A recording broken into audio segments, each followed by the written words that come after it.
មានយក្សមួយដែលមិនត្រឹមតែគ្រោងឆ្អឹងទេដែលមានឈ្មោះថាកាសាដូកូរ៉ូរឿងដំណើររបស់យក្សហ្នឹងគេបាននិយាយថាវាចូលចិត្តចាប់មនុស្សស៊ីនៅតាមទីតំបន់ជនបទអញ្ចឹងអ្នកណាដែលដើរដាច់សង្វែងតែម្នាក់ឯងនៅពេលយប់អាចនឹងត្រូវបានយក្សហ្នឹងលបចាប់ស៊ីផងក៏ថាបានដែរតើតោងជាមួយនឹងកម្ពស់របស់យក្សហ្នឹងគឺខ្ពស់ខ្លាំងមែនទែនអាចចន្លោះពី10 ម៉ែត្រឡើងទៅលើ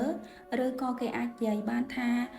មនុស្ស15នាក់បន្ទប់លើគ្នាទើបអាចស្មើនឹងកម្ពស់របស់យក្សនឹងមួយនិយាយទៅខ្ពស់ខ្លាំងហើយដោយសារតែរាងកាយរបស់យក្សនឹងគឺសត្វតែគ្រោងឆ្អឹងអញ្ចឹងពេលដែលវាធ្វើដំណើរទៅប្រកាសជាឮសលេងគ្រោងឆ្អឹងនឹងទៅកិច្ចគ្នាហើយតែនៅមានពេលមួយយក្សនឹងគឺធ្វើឲ្យអត់មានឮសលេងអីទាំងអស់គឺនៅពេលដែលវាកំពុងតែព្យាយាមចាប់ចំណីស៊ីអ្នកទាំងអស់គ្នាហើយប្រវត្តិដែលបង្កឲ្យកើតឡើងទៅជាយក្សដែលមានកម្ពស់ខ្ពស់ជាយក្សគ្រោងឆ្អឹងបែបហ្នឹងខ្ញុំសុំហៅអញ្ចឹងណាព្រោះអីឈ្មោះរៀងពិបាកហៅបន្តិចមូលហេតុគេបាននិយាយមកថាកាលពីជំនាន់ហ្នឹងគឺ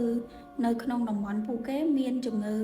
រាតត្បាតជាជំងឺអាសន្នរោគហើយបណ្ដាលឲ្យមនុស្សជាច្រើនបានស្លាប់បាត់បង់ជីវិតដោយសារតែការរាតត្បាតនៃជំងឺនឹងវាលឿនពេកទើបធ្វើឲ្យ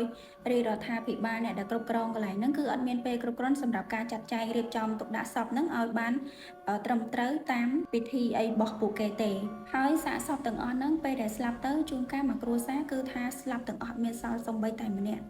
ដល់អញ្ចឹងសាកសពមួយនឹងត្រូវបានគេយកទៅកប់នៅក្នុងរណ្ដៅតែមួយអាចថាចន្លោះពី100នាក់ឡើងលើក្នុងមួយរណ្ដៅហើយដោយសារតែសាកសពទាំងអស់ហ្នឹងអត់មានជាការរៀបចំទុកដាក់បានត្រឹមត្រូវក៏បង្កទៅជាការចងកំហឹងនៃវិញ្ញាណមនុស្សដែលបានស្លាប់ទៅទាំងអស់ហ្នឹងក្រោយពីសាកសពទាំងអស់ហ្នឹងបានរលួយអស់ទៅនៅសល់ត្រឹមតែគ្រោងឆ្អឹងអញ្ចឹងគ្រោងឆ្អឹងទាំងអស់ហ្នឹងគឺវាបានប្រមូលផ្ដុំគ្នាបង្កើតคล้ายទៅជា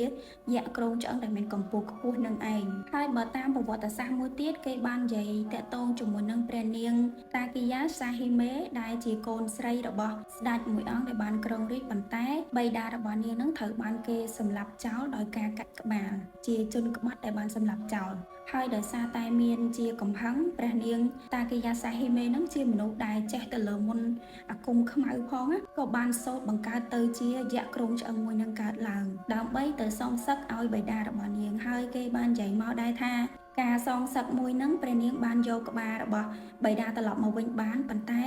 ការច្បាំងមួយនឹងគឺព្រះនាងចាញ់ដោយតែឪពុករបស់នាងអញ្ចឹងមួយទៀតតកតងជាមួយនឹងវិធីសាស្ត្រក្នុងការការពារខ្លួនពីការចាប់ស៊ីរបស់យក្សហ្នឹងគេបាននិយាយថាបើសិនជាយើងបានឮសលេងដូចជា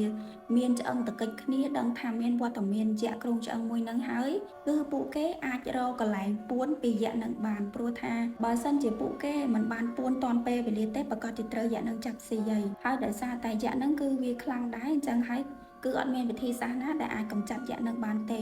មានតែការរត់ពួនកិច្ចខ្លួនរហូតទល់ភ្លឺទៅមានសុវត្ថិភាពសម្រាប់សាច់រឿងរបស់យក្សគ្រោងឆ្អឹងមួយហ្នឹងគឺខ្ញុំបានដឹងតែប៉ុណ្្នឹងទេអញ្ចឹងបើសិនជាអ្នកទាំងអស់គ្នា